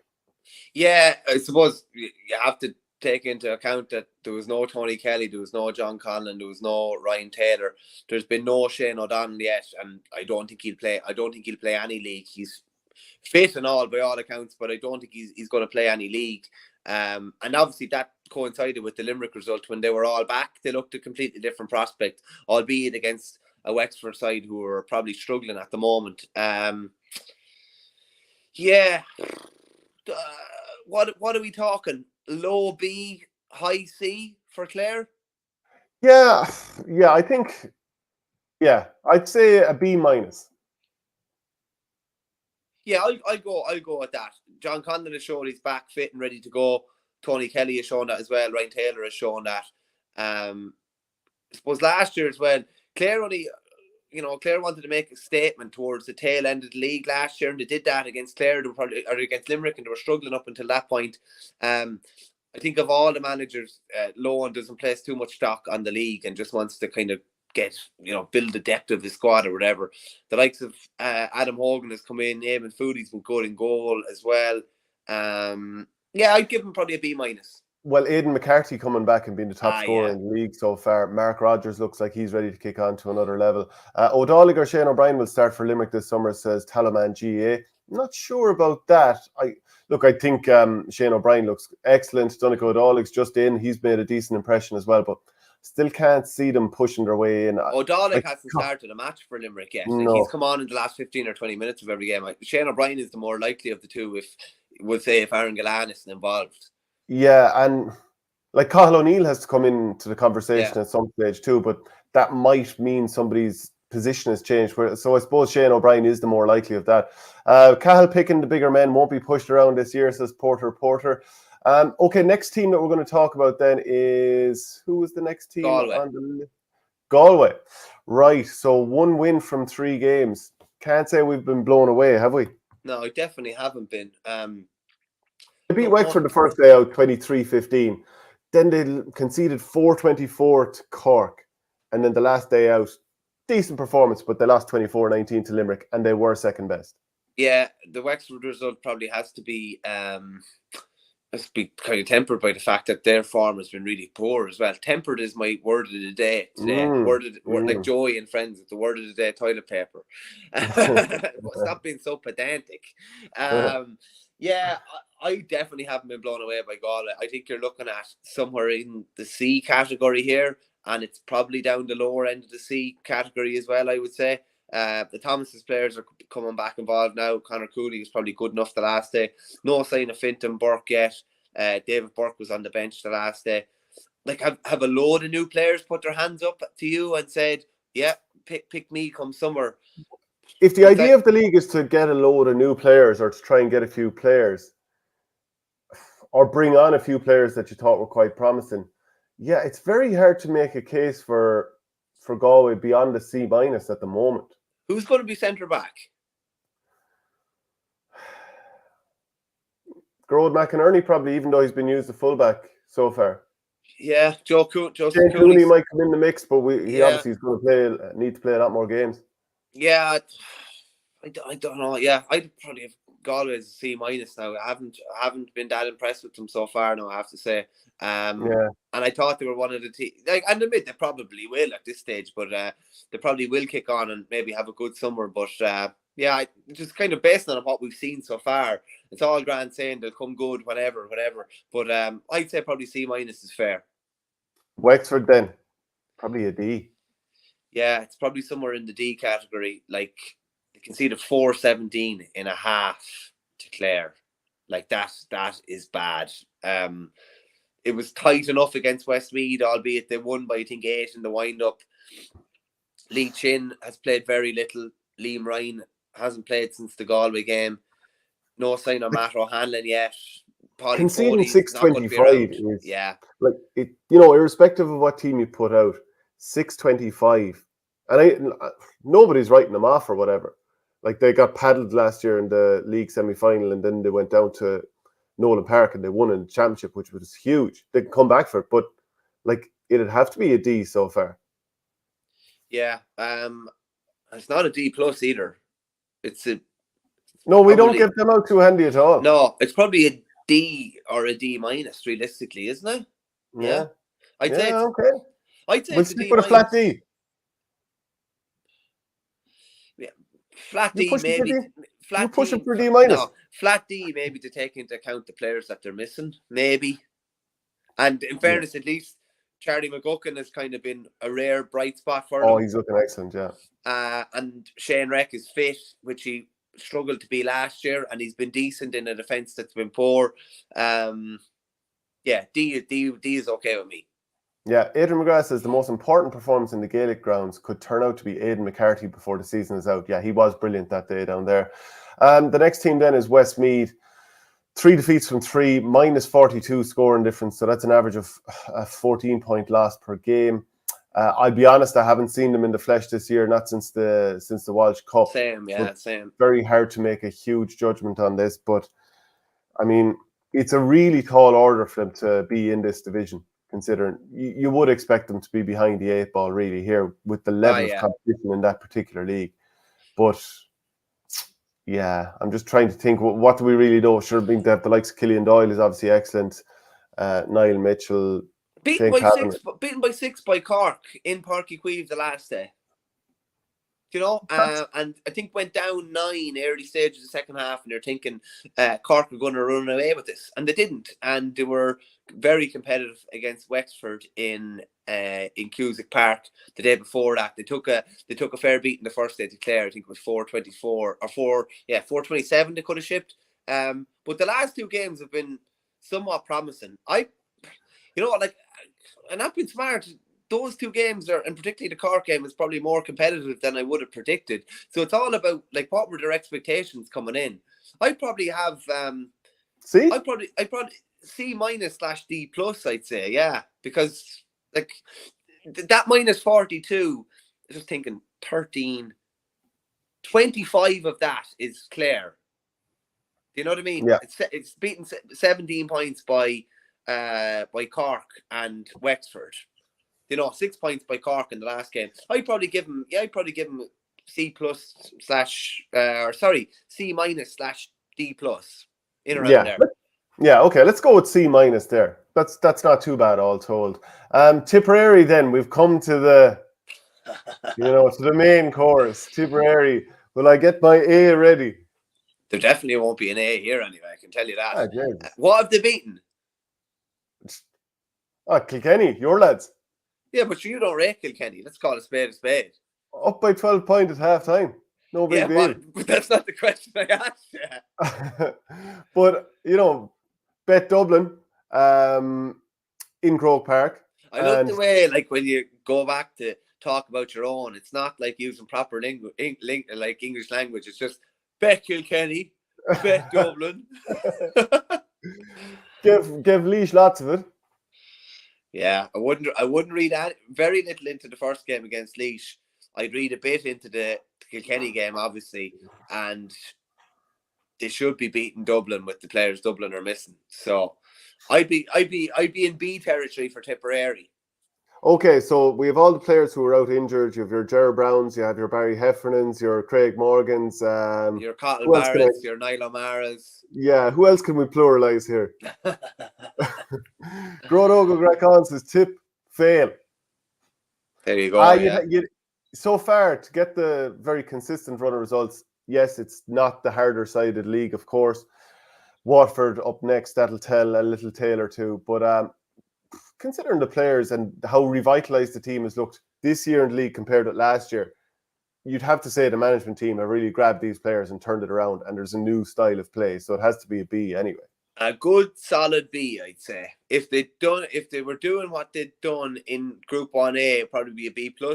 But a good solid B, I'd say. Would you agree with Patrick Coleman that Tip have done nothing wrong so far? Yeah, they haven't done much wrong so far, to be fair. What I liked against Laois, and I was at that game, is that the game was there to be won by 20 points, and it was won by 20 points, and they kept the foot to the throat. They kept the foot down in Kilkenny as well. Probably it was like a ropey enough game against Dublin at stages the last day, but they got through it. Yeah, I think a B is very, very fair. Richard Hogan says, build them up and watch them fall. Laughy faces. River Power says, don't say turned around before championship. And Catnap says, tip, A++++, beta Kilkenny minus Ballyhale boys and the hurling powers Dublin and Laois. Unreal stuff. So with a name Catnap, you can be pretty sure where that contributor is from. But so we're going on a B, yeah? B, yeah. Happy with a B, yeah. Surprised you didn't push for a more now, to be honest. No, hey, look, I'm keeping down expectations. Waterford then. Obviously this is Davy Fitz back in Waterford, but like 5 points so far from their 3 games, 2 wins and a draw, and the draw when they had 13 men was highly impressive. You'd have to give them that. That's pretty good going there. The first, and then also they beat Laois, but weren't that impressive. They pulled away later on. Lost and the man obviously early that day as well. After about 6 minutes, I think Michael Kiley was sent off. Yeah, and then most recently they beat Antrim 122 to 17 points. So that was an 8-point win there. Probably a couple of changes, but Yeah, like, I don't think you can argue too much with it. I think they've done pretty well, despite not blowing me away for long spells against Laois, 14 men or not. You don't have to capitulate when you have 14 men, as we've talked about before. So I'd be looking at a B for Waterford as well. Again, not the harder side of the league, but, I'd be saying, yeah, B. I wouldn't. I'd be looking in the C territory. I Right. don't. They haven't. You could, you say maybe Tip haven't done anything wrong. Tip have, caused you to sit up a bit. Waterford, I don't know. I wouldn't be that impressed with what I've seen. Well, a lot of that is because of what they did with 13 men. Yeah. I wouldn't have been impressed against Laois, albeit with 14 men, and I wouldn't have been. Plus, they've had 3 sending offs in the league, which isn't exactly ideal as well. I'd be looking down probably about C/C plus, something like that. Do we know anything about Waterford? Like, in the sense of, like, it looks you've got your Pat Fitzgeralds, your Padraig Fitzgeralds, your Ruben Hallerns. It looks like they're going to play the Wexford style, doesn't it? It looks like they're going to play that, probably 2 inside. They're going to probably have an extra defender as well. I don't know. I'd be giving them a C. I haven't seen anything that was, they haven't raised any trees or anything yet. That's the most damning C I've ever seen. Yeah, well, I'd be straight with you. On what I've seen so far, they're not getting out of Munster, and I thought they were. Right. So, Richard Hogan says discipline issues with Waterford, playing with 14-13 is not good enough. Okay, so the next team up is your lads. What are you giving them? C. C. Straight C. Flat C, yeah. Yeah, flat C. Okay. Jeez, fair play to you. You're gone from a B to a C. Fair play. I listen to you. Look, I'm not like you. I'm just not just entrenched in opinions. If I hear some compelling evidence, I'd say fair enough. Give me an opinion I'm entrenched in. Kilkenny being the greatest county of all time. It's not the greatest county of all time. How could it be the greatest county of all time when they only play one code? Anyway, moving on. Kilkenny, how are you rating them so far, your lads? They're down in the C category as well, I'd have to say. Do we know much more about it? Do we know anything? Do we know much more about them? Fair enough. They haven't had the Ballyhale lads throughout. They're starting to come back. But they beat Antrim by 6 the first day out, 118-15. Then got paddled by Tipperary, albeit made a decent fist of it in the second half. And then most recently put up 34 points to Laois's 118. So that's what we know about them so far. You were at least one of those games, weren't you? I was not. No, I was at the Walsh Cup game against Offaly at the start of the year. Like, outside of Billy Drennan, is there any other guys that really put their hands up? Just, real kind of new faces. Not really. Not overly. I think Derek Corcoran obviously is a fair chance to start and come championship. He's not a new face though, I suppose. Yeah, but he's not relatively. He hasn't. I don't know if he started a championship Paul game. Cody's been okay. Yeah, all right, yeah. It's hard, kind of. They haven't been that visible, really. And Derek Ling he's been visible enough. That Tipperary performance wasn't hectic. There's no point in saying any different. Probably give him a C minus. To be honest, if I'm honest, like, that's a generous C minus. That's generous now. Would you? Have they been that bad that you throw them into the D category? Well, it's just the manner of the performance against Tip, albeit a league game, that wasn't great. And then, like, I know Antrim gave him trouble last year as well, but that's a home game to win it. Or was it a home game actually? I can't remember. That was up in Corrigan Park. That was up in Corrigan Park. So probably not the greatest performance there. And then the last day out, they were very good against Laois. C minus? I think C minus, yeah. The problem is with Kilkenny, and why you're not able to get a read on them as well, is because they're missing, obviously, 2 of the reads, and they're missing a heap of Ballyhale lads. Like, no team relies more on a club than Kilkenny do on Ballyhale, realistically. Well, that's not to say. Obviously, Sligo rely more on Eastkeigh than, or whatever, some of the weaker counties maybe, but no top-tier county relies more on a club than Kilkenny do on Ballyhale, and we've seen very little of those lads so far. So I think you can only judge on what you've seen. So I think C minus is fair. Okay, Dublin then. Huge player turnover over the winter. Rush, Crummy, Keane O'Callaghan, Reen McBride isn't there. There's a lot of players. Mark Schutte, yeah. So it's been very difficult for Micheál Donoghue, but they've been pretty competitive in the games I've seen them. They beat Antrim, they drew with Watford, should have won that game, of course. But, all told, lost to Tipperary 223 to 24 points. And if they had a few more scoring forwards, they could have won that game too. I think he's done pretty well considering the challenges that he's had. Yeah, I'd be the same. I think he's done fine with what he's had.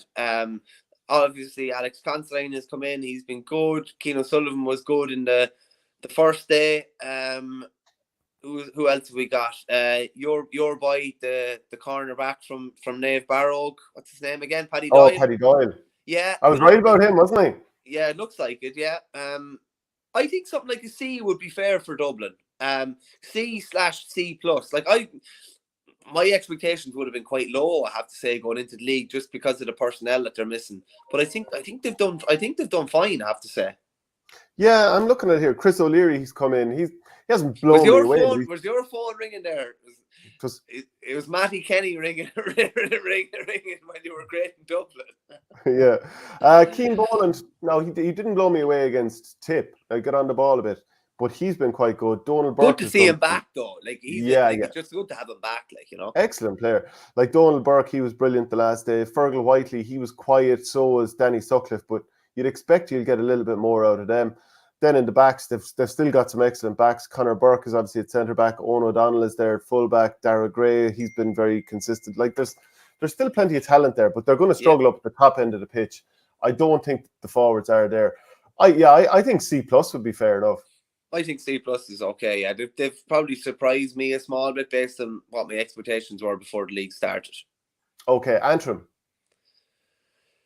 Competitive against Kilkenny. Competitive against Waterford the last day. Who they play in the middle game Dublin again? Lost 28 points to 219. I was at that game. They were okay, but they were always, it was a bit like the Walsh Cup game where they went behind, they pull it back a bit, they go behind a bit more, pull it back a bit. So they never looked fully like winning the game, even though they were within striking distance. Yeah, a lot of it comes down to they're playing Laois this weekend, and that will decide whether they're in a relegation playoff or not. But like, their form is quite consistent and has been for the last couple of years in Division 1 league action. Probably give them a C/C- maybe. They're competitive with teams that are, a decent bit ahead of them in the pecking order, shall we say. Yeah, I'd go with that. And then Laois, look, it's been a tough season for them so far. A couple of heavy beatings in there. I just run through the results that they've had. So they started off with that 232 to 18 points defeat in Thurles. You were there for that. Then it was a 231 to 219 loss at home to Watford, even though they were hugely competitive for long spells and played nice, expansive hurling. Ryan Mullaney was very good. He got a couple of goals that day. And then the last day out, conceded 34 points to Kilkenny and put up 118 themselves. So all told, it's been a pretty tough few games, I think, for Laois. It was 21 points to 7 at halftime against Kilkenny. Like, it was out the gate, like, at halftime, realistically, and they made it respectable in the second half, Yeah, it's probably a D so far, really, isn't it, realistically? It would be, yeah. And it wouldn't be plus or minus. It might be leaning towards the minus, I'd say, to be honest with you. I have to say I don't really fancy them against Antrim this weekend either. Based on what we've seen so far, probably give them a D- if I'm honest. Yeah, okay. So let us know if you think we got anything right or wrong. If you're not watching it live and you're watching it back later on, post your comments and let us know. Just a reminder, we're brought to you by organretro.com. Use the promo code OurGame and you'll get 15% off. Look at this Kildare jersey, that Galway beauty here. There's a huge selection on the website. By the way, we've launched our live Club GAA fundraisers. The first one is going to be on in Rowan Moore. It's coming up very soon. So if you need to raise funds for the year, it's a great place and a great way to do it. So contact us, events@ourgame.ie, events@ourgame.ie. By the way, we had a great coaching clinic last weekend just there in Pilltown, Kilkenny. We've got one coming up in Valley Rovers in Cork this coming weekend. So that's going to have Michael Fennelly, Brick Walsh and Pat Ryan Really, really looking forward to that. I know Pat Ryan is going to be working on goal scoring. Michael Fennelly's going to have a nice presentation for us, and Brick Walsh, he's also going to be doing his segment, which is going to be really good. Really looking forward to that. You can get the link to the tickets in the video description. Right, we'll move back to some of the league action over the weekend. Derry beat Dublin 111 to 13 points. Really exciting game. Again, a bit like Tyrone coming on the pitch afterwards. The Derry supporters were on the pitch afterwards. There was celebrations. You could see Conor Glass was delighted. You could see Rory Gallagher was delighted. It's great when you can see a league game mean something, because, you know, over the years, often a team wins, kind of routine, sign a few autographs, get out of there. But it's great when it means something. This was a championship-style league game, realistically, wasn't it? And it's amazing how even Dublin had changed within the week from the Clare game to the Derry game. It looked like a completely different Dublin side, you'd have to say as well. I thought they were generally defensively really, really solid as well. They had I'd say they had a lot of homework done on Derry, and I'd say it wasn't just done in the last 7 days. It was done in the weeks beforehand, knowing how big of a game this was. James McCarthy obviously started a lot of their big guns. They got themselves into a really, really good position. I think they were 9-4 up, but the goal totally changed the game, in my view. I thought Dublin were going to probably win by 2 or 3 without the goal. And was it Tone or toe poked in the goal? But McKinless made a great run before that, and I thought he just added a huge amount of energy after half time. Now, he is probably fond of going to ground a little bit easier than I would like. With the arm up in the air. Yeah, as well. But he did kind of change the focus there. Brendan Rodgers, from what I could see anyway, from the TV view, Glass was picking up Fenton predominantly in the first half, and Fenton was getting the upper hand of that duel, and he threw a lovely sidestep to kick over off his left in the first half. Rodgers went over on him, and Fenton was a non-entity in the second half, really, and Rodgers was putting Fenton on the back foot the whole time. He ended up man of the match. He obviously kicked that crucial score. And for a guy, you know, who was playing fullback last year and was really in directing to be a fullback all-star, he's just moved out to the middle of the pitch and he's looked so comfortable out there. But to be able to front up like that to Fenton and put him on the back foot like he did, I thought that was hugely impressive. And to kick some great points, Lachlan Murray came on. Did you see like his little jink? It's hard.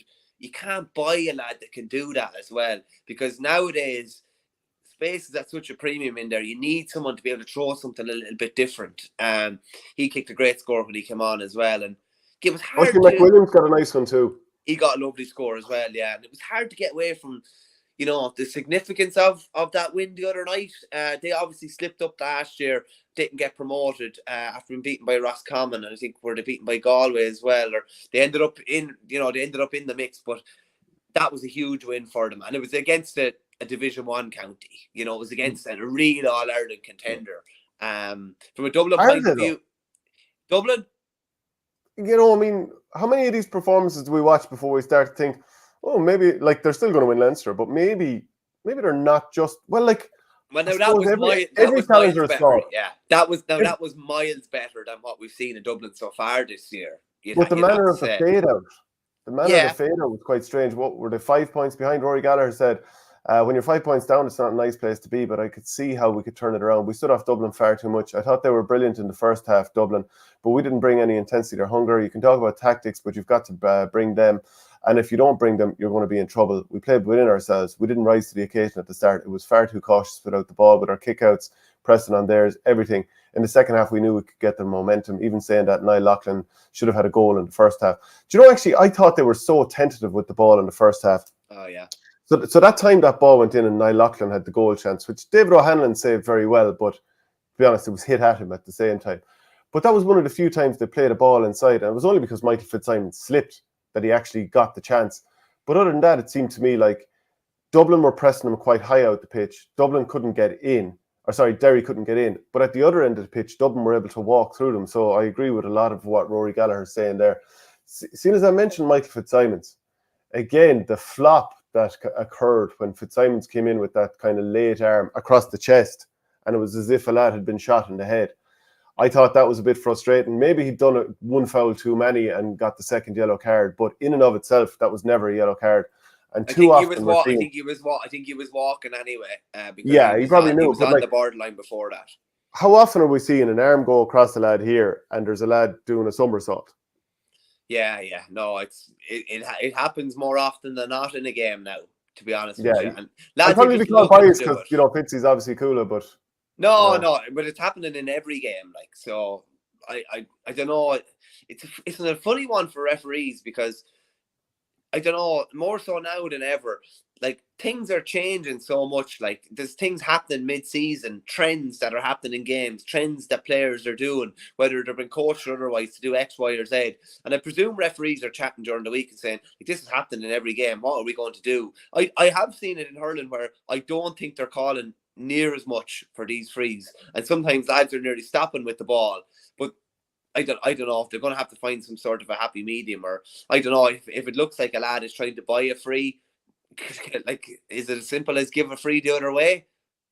Possibly so. Maybe that's the way they're going to have to look. But from a Derry point of view here the other night, you couldn't get away from. I thought it was a really big win. From a Dublin point of view, disappointing. Yeah, with the fail out, it's not Dublin-esque. Like, there's no point in saying any different. But I thought what they produced definitely what they produced in the first half was much better than anything I've seen this year. But they still don't look like the team of old, and nor are they going to be the team of old either, realistically. But it's just that the whole thing is an awful lot maybe more open than it was a couple of years ago.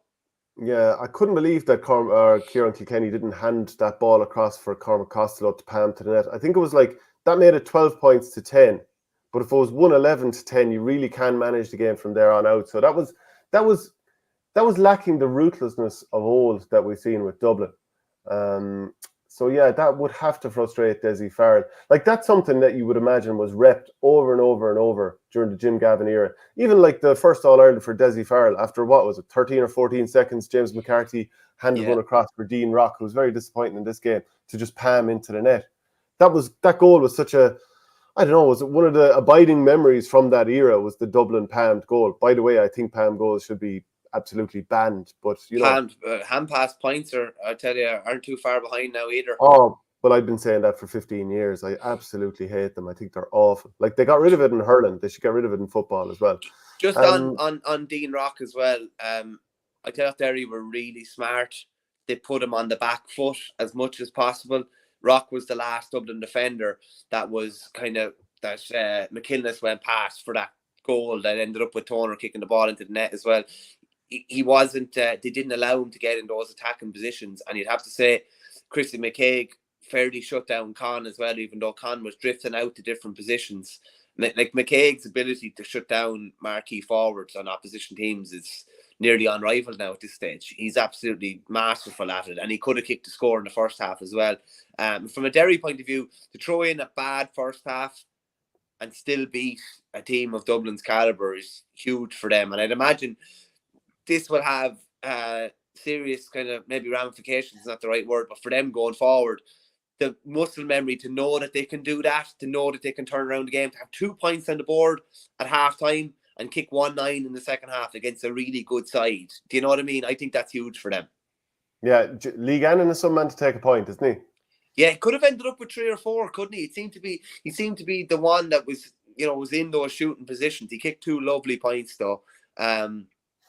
But yeah, Kilkenny not squaring the ball for Costa. Like, that was a 95% goal chance. If the ball goes across, simple, it's in the back of the net for Cormac Costello, as Ed McGinn kept saying there. Like, oh, that was brilliant, because he checked himself a couple of times after that. Once Marty said it to him, Marty pulled him up.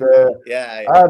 Big question, Mick, says Richard Hogan. Will you be wearing that Galway jersey in the parade ring next week? Maybe if Flooring Porter wins the Stayers hurdle. I don't see it. He's had an interrupted preparation, Richard. He's probably still the best horse in the race, but he's had interrupted preparation, so I don't think so. I won't be bringing it with me to Cheltenham anyway, I can tell you that. So he's not coming to hand, is what you're saying? He's probably not coming to hand, no. He's probably behind the 8 ball a small bit. But should they keep him on the bridle until then? I don't know if they'll be able to. I don't know if they'll be able to be honest with you. So Cork beat Clare in Division 2. That was 3-10 to 1-8. It's mad that Cork have scored 13 goals in the league so far this year. And then interestingly, Kildare are the only team that have 0. Yeah, that's like zero goal. They've scored 55 points in there. I made a bags of my scoring thing, trying to deduce the time the last day. It was on home soil. What was it? 140 minutes. They scored 14 points, one every like little over 10 minutes. Like that's so bad. They've kicked 55 points in their 5 games. Like 11 points will win you no games really. And it's amazing. They put up a big score against Clare with that big comeback. And other than that, like they're in big trouble already. Kildare are, but outside of that Clare result, if they hadn't got that, they'd be basically relegated already. Yeah, Sean Powter, he scored a couple of goals for Cork as well. Matty Taylor, who scored a beauty against Dublin, he also got on the score sheet again. Chris Oak-Jones and Barry Hurley, they scored 3 each. Louth beating Kildare 2-11 to 12 points there. So I think that's Louth pretty much sorted at this stage. They're going to be up in Division 2 again for next season. So, I mean, the Lily Whites getting hammered by 16 points in last year's championship, but came up well short. Sorry, they hammered Louth by 16 points last year. That just tells you the change, maybe in both teams since then. You have to really tip the cap to Mickey Hart. They were beaten in the first 2 games. They've won their next 3. They're on 6 points now. He's actually played, Shane, throughout the course of the league so far. He's had 3 different goalkeepers, and they're all outfield players. And he basically says he views he was chatting to Frank Roach last week, and he says he views the goalkeeping position as an outfield position now. And I know James Califf played in there last year. It's amazing how that position has just completely changed. Now, you're talking about a Division 2 county that's like rotating outfield players in goals almost. But that's three big results for them. And like that's after coming up from Division 4 to Division 3 to Division 2, and now they're staying in Division 2. Huge result. Yeah, brilliant work. Adrian McGrath talking about Clare says we're in big trouble now. Losing to a crap Kildare from 6 up has done us. What's wrong in Kildare, says Jack. What isn't wrong in Kildare at the moment? I mean, the amount of talent they have. Like, look at some of the forwards they have. Paddy Woodgate, Neil Flynn, obviously the Daniel Flynn, so on and so forth. They have always had huge talent, but they just seem to be circling the drain at the moment. It's quite unusual to see them in this sort of state. Fair enough, they've one win, and Clare are behind them on the head-to-head, and Limerick are behind them because they've just 1 point, whereas Kildare have 2. But minus 32 is their score difference. Like, so they've won a game, and other than that, they're averaging losing by 8 points. That's just shocking. Yeah, it's mad stuff. Kildare hurlers are playing Kerry this weekend. You could have a situation next year where Kildare hurlers are in Division 1 and the Kildare footballers are in Division 3. Imagine.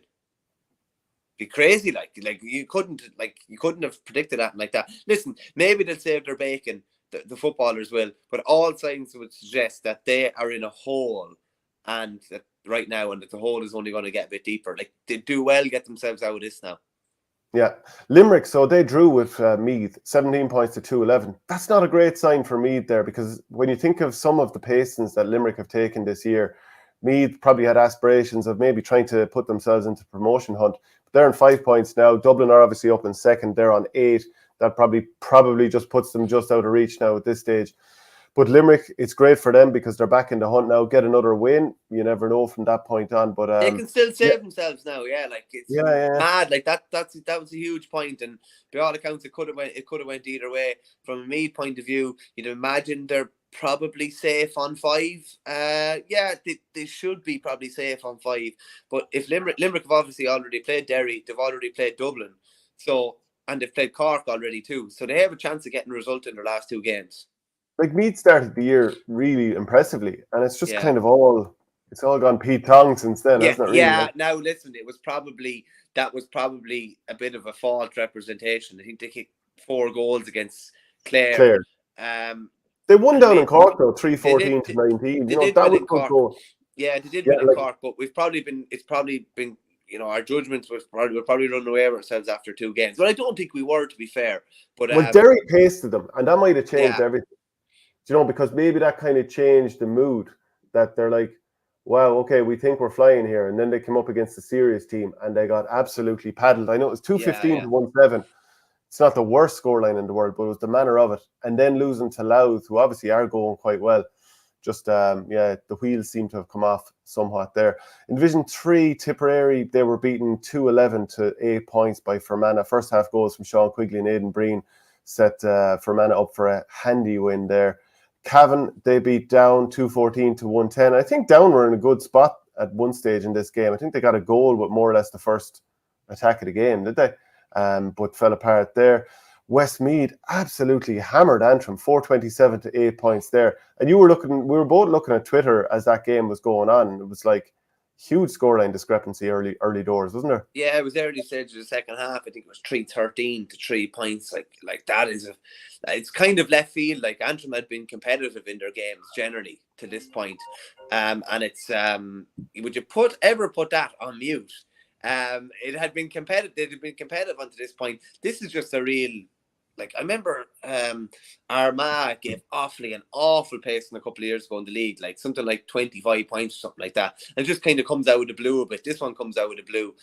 Westmeath are back on track for promotion. So it's a 3-horse race. Cavan kind of look like they are in pole position on 10 points.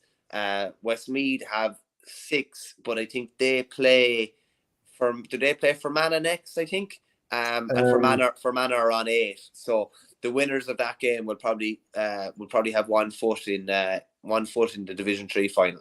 Westmeath are up against Limerick next, and then they're up against Fermanagh away at Brewster Park. No, Westmeath Limerick is the hurlers. I'm fairly sure. Sorry. Yeah. But they still have it. Like Division 3 is very interesting, and that the last result obviously was huge. I was looking at this yesterday, and Offaly were down by 3 points. With a few minutes to go, but they pulled it out in the end. Offaly 2-14, Longford 1-16. So that puts Offaly on 6 points. A goal from Jack Bryant, who was the under-20 footballer of the year a couple of years ago. That was basically the difference. And like I can't understate how important, from an Offaly point of view, how important this is. Like that just means I don't think anybody expected a promotion push really, even after winning the first 2 games. And this is a huge result. Puts us 6 points, puts us safe. We're down an awful lot of bodies.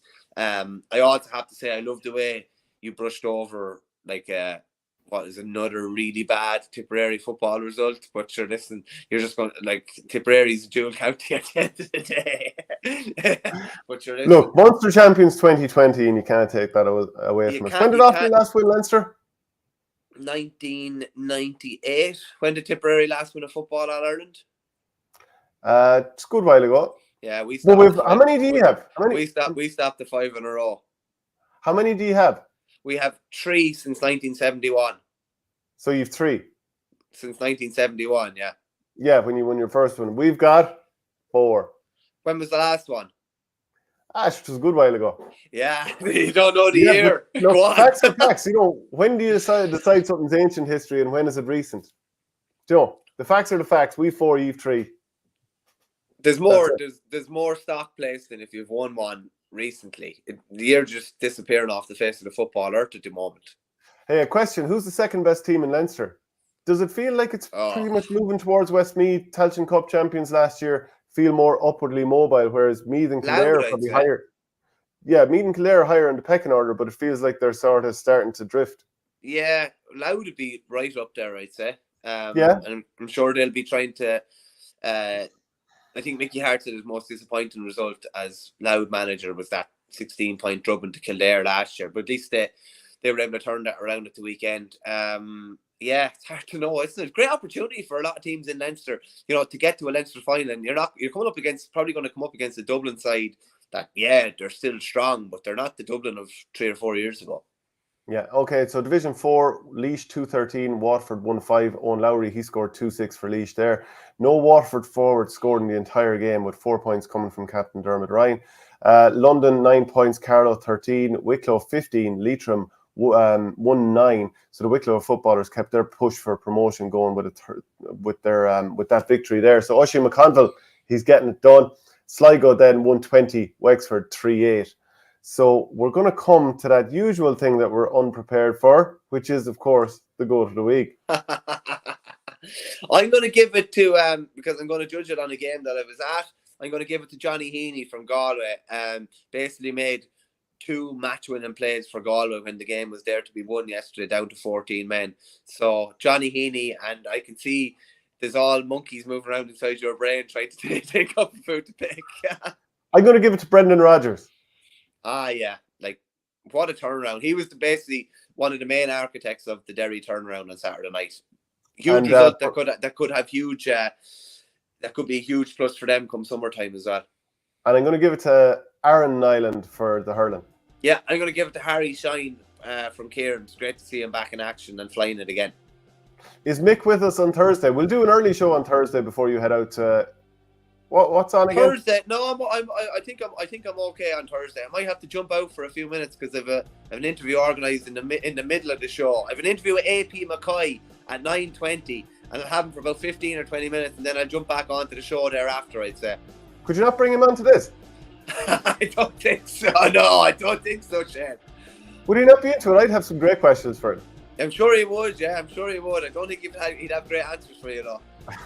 Okay, that's it for the show. If you want to get the podcast, it's at patreon.com/OurGame. Reminder, brought to you by orgaretro.com. Use the promo code OurGame and you get 15% off. Michael, we'll do it again on Thursday. See you, Shane.